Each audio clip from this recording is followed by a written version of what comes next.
In this episode of the Reclaim podcast, Ocean joins us to discuss authenticity, spirituality, and connectedness. Having endured a lifetime of trauma, pain, and grief, Ocean speaks candidly about his journey back to authenticity. Thanks very much for joining me, man. Thanks for having me. Yeah, so it's a long time coming. So we caught up a few weeks ago. No, a couple of weeks ago. Yeah, you're just coming off the back of Yeah, we had a good, yes. We had a chat about a few things. Now, you've been through some journey spanning my whole life. Your whole life, yeah. There's been a lot of grief, there's been trauma, there's been all the things. And during that chat a couple of weeks ago, you said you've decided now to come back to you.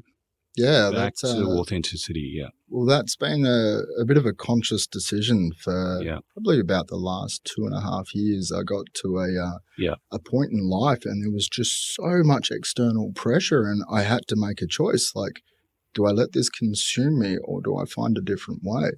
Yeah. And having 2 little sons in the background that needed their dad to turn up in a healthy way was a very easy decision to make.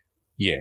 So in that 2.5 years or so, like, would you say you've lost, you had lost a sense of your identity, or you felt like you were drowning, or what brought on that conscious decision? So it's actually one pivotal moment, and it came from just a really traumatic sort of anniversary, I guess. Yeah. So it was the 20th anniversary of my best friend's suicide. He'd taken his life 2 weeks before my 21st birthday. And this particular night, I did what I'd done for every year preceding it, and I had a drink in honor of this mate. But this particular night, the landscape of my life at the time was it was extreme. I'd just separated from my children's mum, but our circumstance dictated that we had to stay in the same house together. Yeah. The house that we were in a 4-year court case against people that had done renovations on it, and to be separated but living together in this home that was hemorrhaging money. It was meant to be the family home, and it had turned into an absolute nightmare. You know, like 2 people with 2 little kids trying to find an additional $10,000 a month to pay for lawyers' fees, the stress, the compounding effect of it. Yep. It was taking its toll. And this anniversary came up and I went up into my man cave at the back of the property and I got blind drunk. I'm not going to try and sugarcoat this. I drank in excess and I had no idea what transpired that night. But I do know that the following morning I woke up and in my very groggy, hazy state, I was looking at my phone and I got this email and I had a look at it and it said, "Congratulations for signing up to this event." I'm like, what the fuck have I done? Like, what is this event? And in this drunken fugue state, I had found somehow this men's support group called the Mankind Project. And I'd navigated to that page by sheer serendipity. And I'd signed up for what they call the New Warrior Training. And it was all about men that were in crisis and in despair, stepping into a truer sense of themselves and finding themselves as a man in this world. And when I read this email, I was like, oh, Jesus Christ, what have I done? You know, like I've spent a significant amount of money. I've signed up to this thing. And on the face of it, I have no fucking idea what this is all about. Yeah. I ended up going to this weekend and the first night there, I thought there is nothing here for me. Like my story of grief and loss is it is way bigger than what these people are able to hold space for. And it was a judgment, right? It absolutely was a judgment. Yeah. The following day, however, we went through a process that it seemed alien to me. They said, like, we're going to do an inner child sort of meditation and we're going to see what comes through. And I was dubious, like, what is this shit, right? Yeah. Like, I'd never heard of anything like this. The invitation that they presented us to, though, was to go through this meditative process, connect with that inner child within, and with your non-dominant hand, let out whatever that inner child needed to say. And I entered into this space. I sunk in and I connected with the inner child in me, and 3 words came out: make me big. And they were written like a child because it was my non-dominant hand. And underneath these 3 words, make me big, there was a yin and yang symbol, really roughly drawn. And I sat in that and I looked at that and went, what does that mean? Make me big? What child needs to be made big? Yeah. And for Wow. probably a good 9 or 10 months, I rolled this around in my head like, what does this absolutely mean? And then I had this epiphany. I had this absolute epiphany. What was that?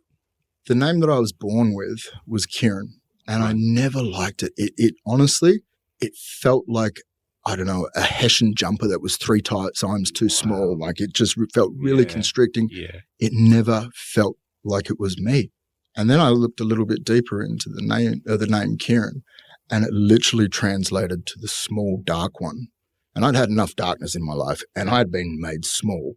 And I felt this like real sense of connection to this little boy is trying to tell me, make me big. Being small is not like who I need to be. And when I had that realization, I was like, well, what is big? What does that look like? Yeah. And then it dawned on me. Throughout the more difficult parts of my childhood, I found sanctuary in surfing. I would use this as an escape. I would get out of this really toxic, fucked up family environment, and I would spend 14 hours down the beach surfing, and I'd become a pickle, I'd become pruned, but I would be out in the water and I was free from all of the nonsense that was going on. And it developed a love affair with the ocean. And I connected into that. I was like, well, that had been my sanctuary in troubled times. Why can't I be that sanctuary for myself? And what's bigger than the bloody ocean? And I found the fit. I found this absolute fit. And then as soon as I accepted that, I discovered the numerology surrounding names, and whether you sort of agree with this or disagree with this, but they think that there is a power or resonance that is attributed to the names that we are given. Like it brings forth in the world something that is generated. I agree. Yeah, absolutely. And for the name Kieran, when I read it, I was like, are you kidding me?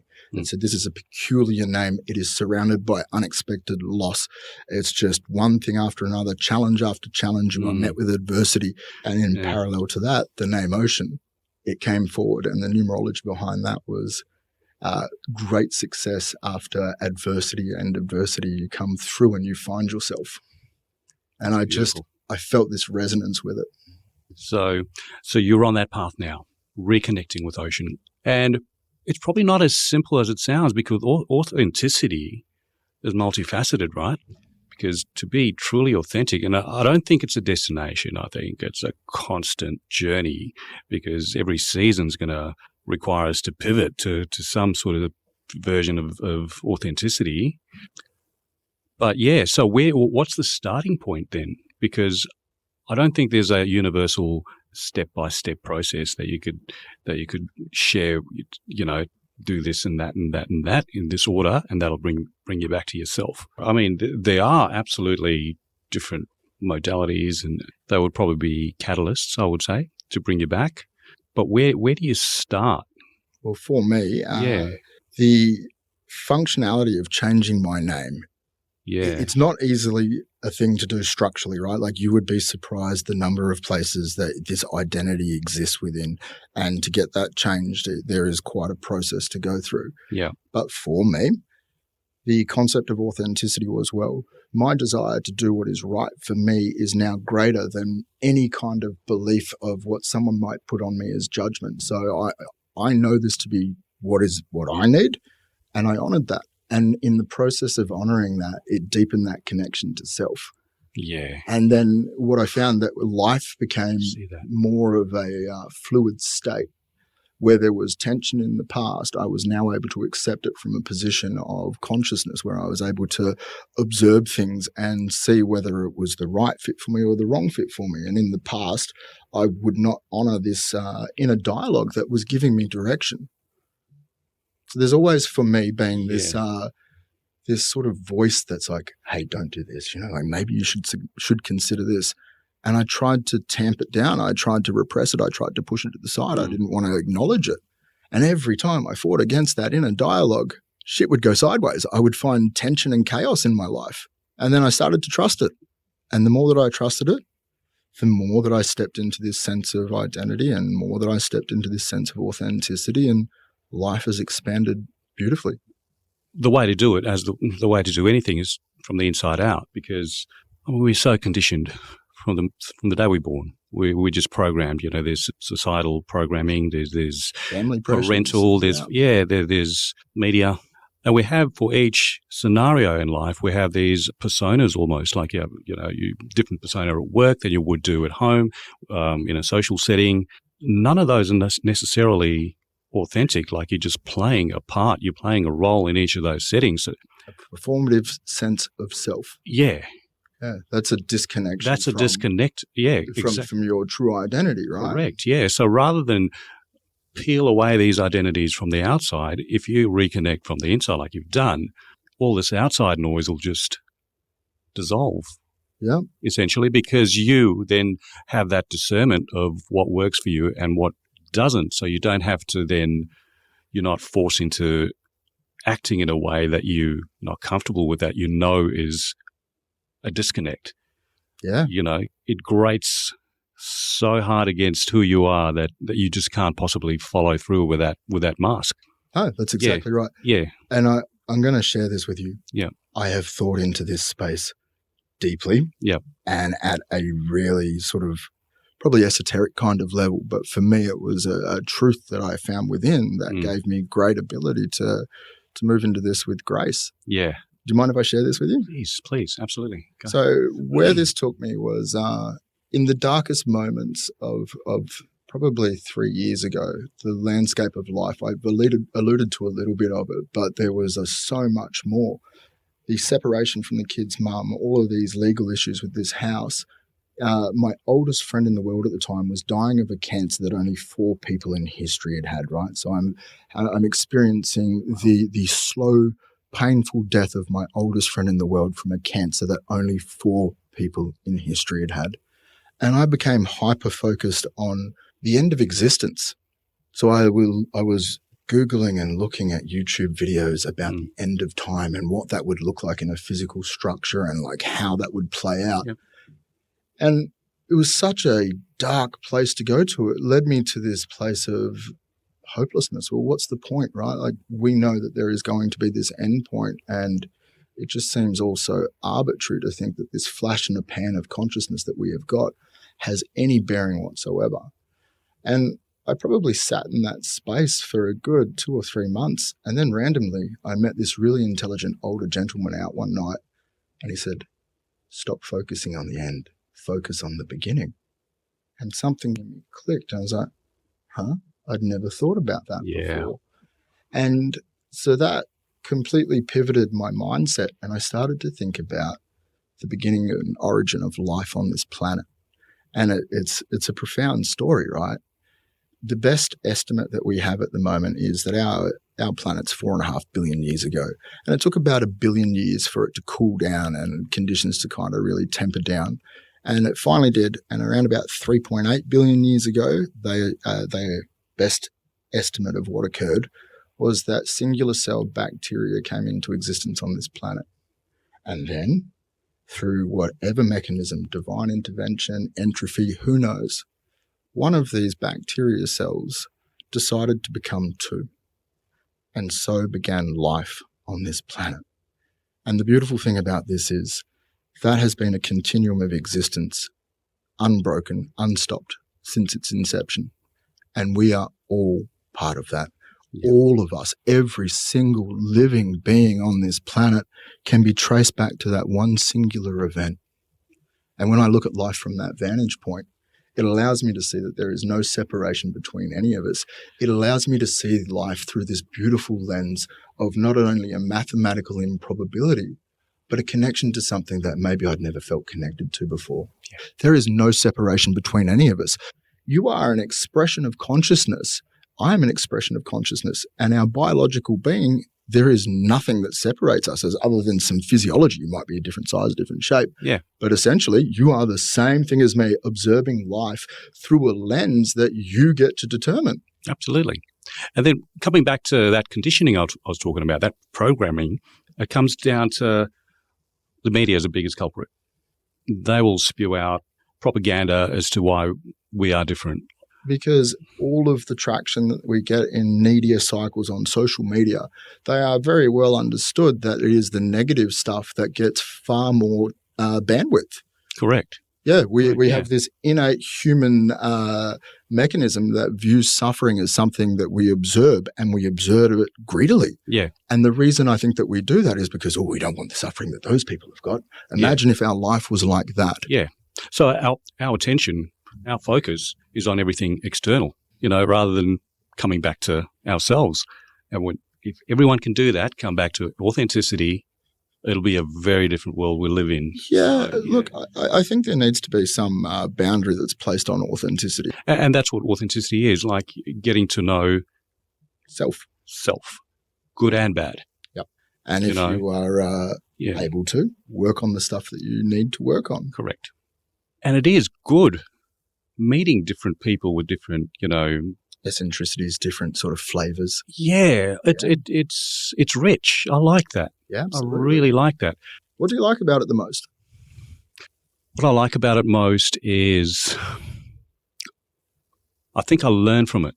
I learn more about the other person's perception of the world, more about the other person's reality, what brings him or her joy, what motivates them. It's interesting. It's very, very interesting that way. And do you find that you might adopt some of their mechanisms of behavior if you really acknowledge and like what they do? If it's congruent? Yeah, absolutely. Yeah, okay. Absolutely. And why not? And so that's this concept of like we can elevate together. We get the same sorts of people, and what you demonstrate is something that, hey, I feel that in me as well, and I never knew how to bring that to life. And you've just modeled to me this grace, this capacity to bring to life that sat in me, and I just didn't know how to do it. And now I feel liberated because you've given me a lesson that allows me to shine in my own way, but in a very similar way to what you've done. Correct. This is what the law of attraction is. Like, you will automatically attract like-minded, I guess, people. Quantum physics has actually proved that, two people with on the same wavelength with the same vibration meet. The vibration amplifies. Yeah, there's a coherence. And the signal gets stronger. Yeah, absolutely. Yeah. Whereas, if you're on different frequencies, a lot of noise, a lot of static, there's a lot of interference. There's a quote that I really like, and it says, "Be yourself, everyone else is already taken." And that's an Oscar Wilde. And that comes back to persona, because with this conditioning and the programming, I don't know, we have this need to fit in. And oftentimes actually, that drags us away from who we truly are. So we adopt a stronger persona to fit in with people we think would make me feel good about myself or give me approval. There's always external kind of validation that people are after when they're inauthentic. Yeah. It's a limited function of congruency to authenticity, right? Like until you learn that you don't need that from other people, until you learn to disenfranchise yourself with the opinions of others and just stay true with yourself. One thing I do like to do, because I've lost both parents, and I don't need to, it's customary in my family. Like, we just visit my parents' gravesite. And I don't need to, because I can just think about them and they're there. Like, I feel them. But I just like visiting their gravesite. And because that's the last place where I was in physical proximity to them. There's a lot of love there. Huge amount of love and respect in what you've just shared there. Yeah, right? Yeah, it's absolutely. Really beautiful. Yeah. I would just stand there or sit there for however long. And then there's one particular time, it was around Christmas, and I looked around. The cemetery, and I was thinking, how many of these bodies buried here would have died wanting, didn't follow the dreams because somebody else's opinion stopped them from doing so, and those opinions, those people who voice their opinions are probably buried in the same cemetery here, like how many dreams are being crushed because people were too scared to chase it or too scared to be themselves. Yeah. For me, I do all my own stunts. So someone could tell me, hey, don't go and do that because there's going to be this outcome. And until I go through that and make that mistake for myself, that's just words, right? Like, I don't fully believe them or trust them. Yeah. And for me, like, I've had to go through a lot of difficult situations that were my own creation to learn the lesson. irrespective of what anyone else had ever told me.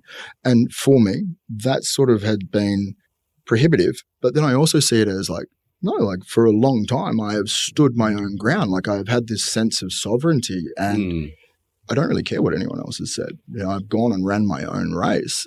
Why wouldn't I? Why wouldn't you? Yeah. Yeah. And that's what I was thinking at the cemetery. How many people didn't have that mindset? Well, And it'd then, probably be easier to count the people that did have that in a cemetery than didn't. Absolutely. Yeah. 100%. And so what does it lead to? If you adopt that mindset and you step into the concept of honoring yourself, what do you reckon that leads to? Well, I can share you a couple of moments that I've experienced that I just knew, right? I just knew. I broached a social norm and I extended myself into a number of situations and I just knew I followed this intuition of what I needed to do. And the events that unfolded were profoundly beautiful. Coming back to your heart. And a lot of people find that very difficult to do. It should be the most natural thing in the world. It should be. It really should be. And there, like I said before, there are ways to get you there. You know, with the breath work, with the sound healing, with meditation, with, you know, there's all of these things out there available to you. But they would rather, in my opinion, because it's safe. It's a safe space just to carry on with this facade. Their persona is already embedded to the point where they actually believe that the persona is actually them. Yes. Yeah. And how much of that is societal conditioning? Like a lot. Men don't talk about their feelings. Absolutely. It's not masculine to be open from a place of your heart. Correct. And to speak openly and truthfully and have beauty flow from you. Yep. All of that. Yep. Isn't that a load of shit? Yep. Absolutely. I mean, I admit I'm guilty of subscribing to that inauthenticity, meaning that I suppressed a lot of who I am. Well, I'll give you an example. So, you know, I grew up playing contact sports. I did martial arts, all these things. I was, you know, my career was very active. You know, I was a counterterrorism investigator. I was all very, very so hard. You had an alpha male sort of bandwidth, I guess. Where I'm so not an alpha male, you know. I'm an artist. Like I do portraiture. I play the piano. I play the guitar. But I hid all those things because people couldn't reconcile all of that. Like, hang on a second. How do you know? Because I could tell. You had a physicality about you. Yeah. Gave them the opinion about you, who you were. Yeah, correct. Yep. And that's what I felt, that people wouldn't be able to reconcile all of that. So I become this kind of enigma, like they just don't understand all these different parts to me. So I just suppressed all that. I missed it. Like I missed all of that, and I've just reconnected with that. Like I'm painting again, I'm playing again. Beautiful. So yeah, and it feels amazing. Yeah, honor that part of yourself, my friend. Bring it to life. That is one part of authenticity, is to celebrate yourself. You know, you have to celebrate who you are. And if you see, I will take this even one further. If you see something beautiful in another person and you see them in this ecstatic state where they are just flowing, they're in just that position of fluidity where life is just seamless for them, acknowledge that in them. Don't feel ashamed to go up to them and say, like, what you are doing is beautiful. Yeah. And wait and see what happens when you acknowledge from a real, genuine place the beauty that another person creates. Yeah.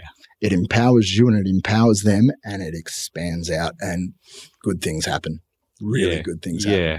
And look, with getting down to authenticity, like there's a lot of shadow work you have to do as well. There's grief there, which you have a lot of.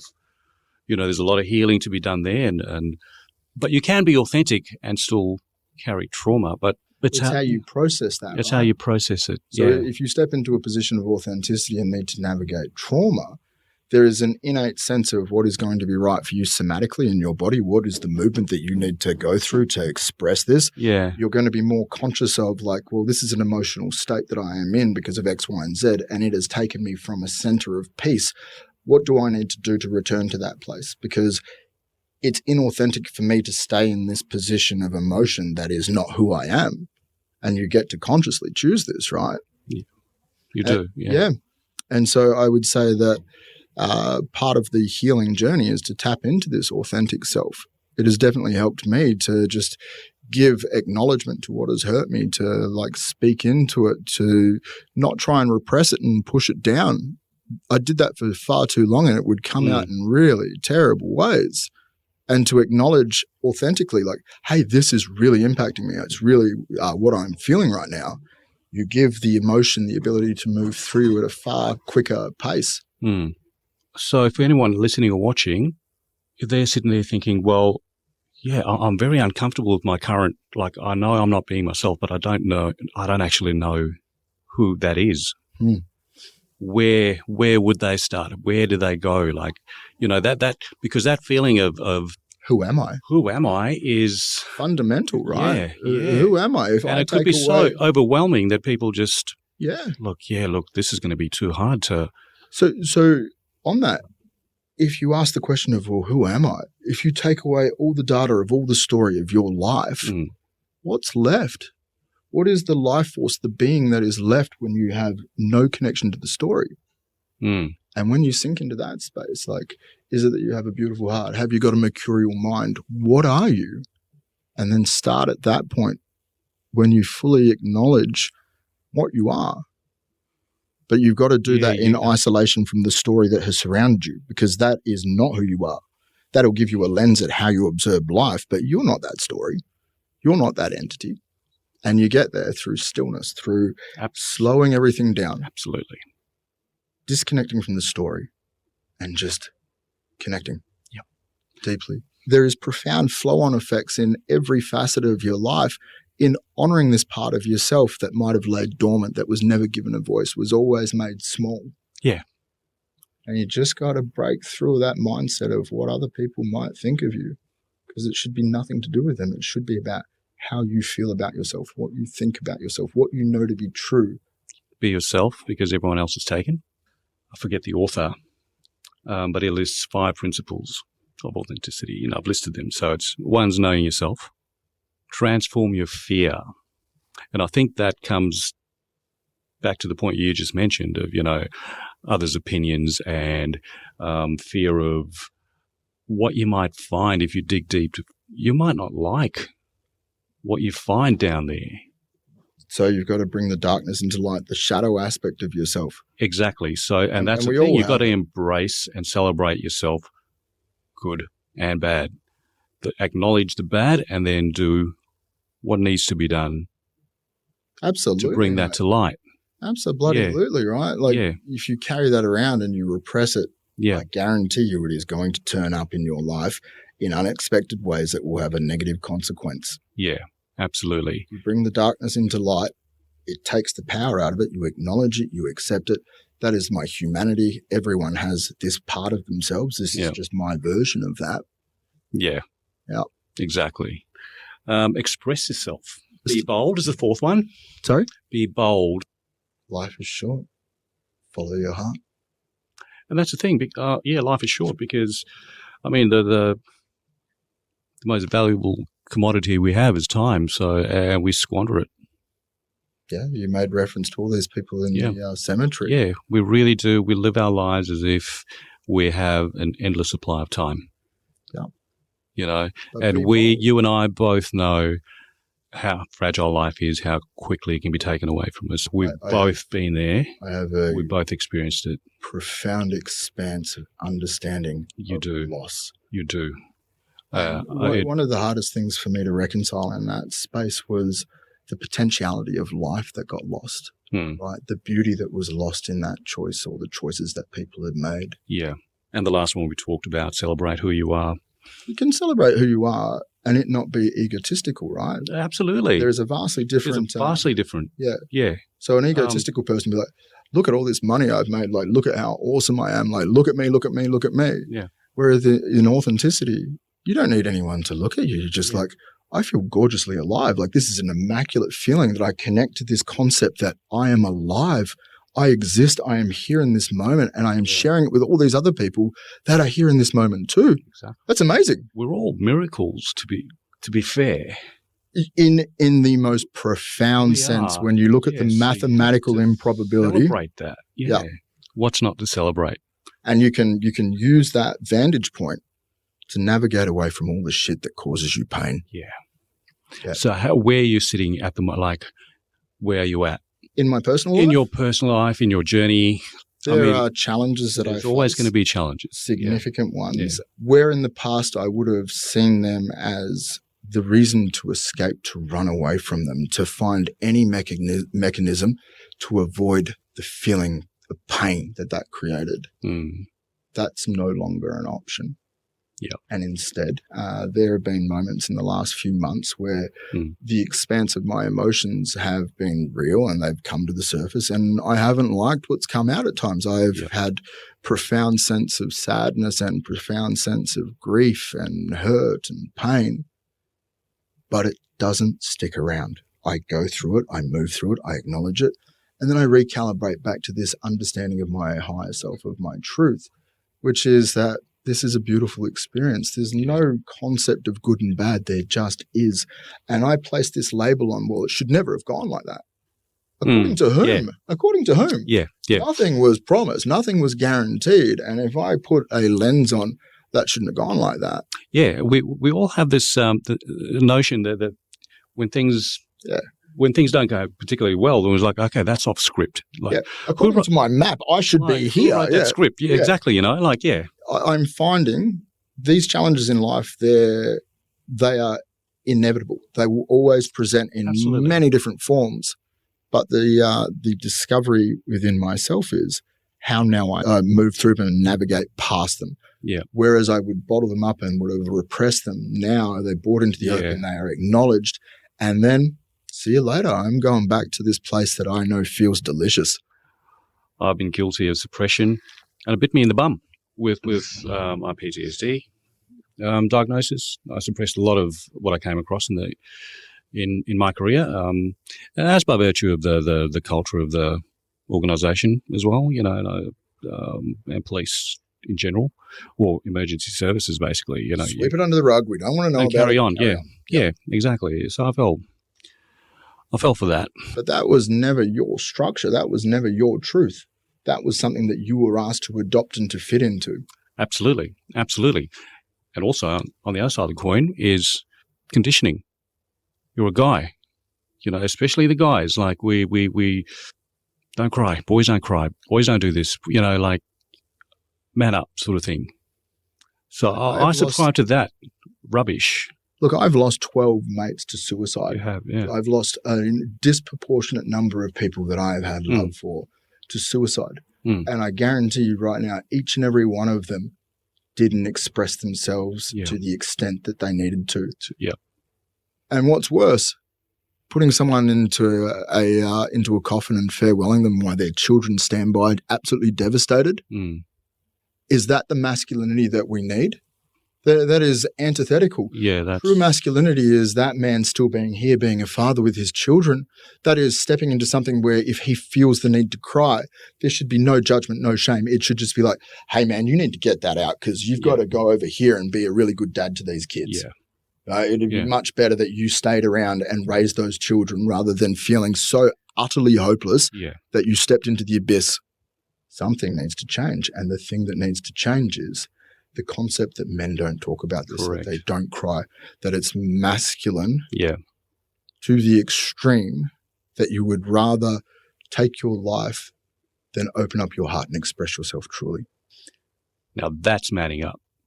That takes a lot of courage and a lot of balls. Yeah, absolutely.